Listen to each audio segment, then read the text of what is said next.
Et pendant ce temps, la pandémie de la COVID-19 continue de perturber notre quotidien. Il y a tout de même une bonne nouvelle à travers tout ça. Vous voyez tous ces zéros dans le milieu. Aucun nouveau cas au Nouveau-Brunswick, à l'île du Prince-Édouard et à Terre-Neuve-et-Labrador encore aujourd'hui. Mais le portrait est moins réjouissant en Nouvelle-Écosse. 35 nouveaux cas pour un total de 772. Et la province a aussi annoncé que 2 personnes sont mortes de la COVID-19 pour un total de 12, 15 en tout en Atlantique. Et Paul Légère, ces 2 décès surviennent encore une fois au foyer de soins de longue durée Northwood Manor d'Halifax. Oui, malheureusement. En parlant en début de semaine, 4 morts. Hier, une mise à jour, 5 morts. Et aujourd'hui, malheureusement, c'est 7 mortalités dans ce foyer de soins.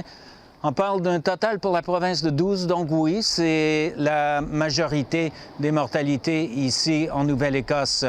Cette situation a poussé le gouvernement le week-end dernier à envoyer des renforts à ce foyer de soins du quartier North d'Halifax. Et parmi ces renforts, il y a les infirmières de l'hôpital Halifax Infirmary. Et ces infirmières, par l'entremise de leur syndicat, ont décrit la situation à Northwood Manor comme étant une zone de guerre tellement qu'il n'y avait pas des mesures de sécurité en place et qu'ils ne sont pas étonnés qu'il y a une grande propagation de la COVID-19 dans ce foyer. Écoutons à cet égard du syndicat de la fonction publique, Lloyd Sanson. Il y a plusieurs problèmes. Le problème, c'est que, premièrement, on a été forcé d'aller dans cet établissement qui avait des mauvaises mesures de contrôle d'infection et d'équipement de protection qui étaient très limités.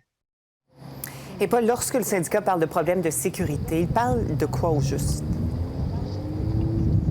Il parle, comme Lloyd Sanson l'a dit, des manques de contrôle de l'infection. On parle aussi d'un grand manque de l'équipement de protection personnelle, comme ces fameux masques N95. Les infirmières disent qu'ils doivent côtoyer des résidents qui sont infectés sans avoir ces masques, des lacunes dans le nettoyage, un manque de corbeilles pour mettre ces équipements de protection personnelle après qu'ils ont été utilisés.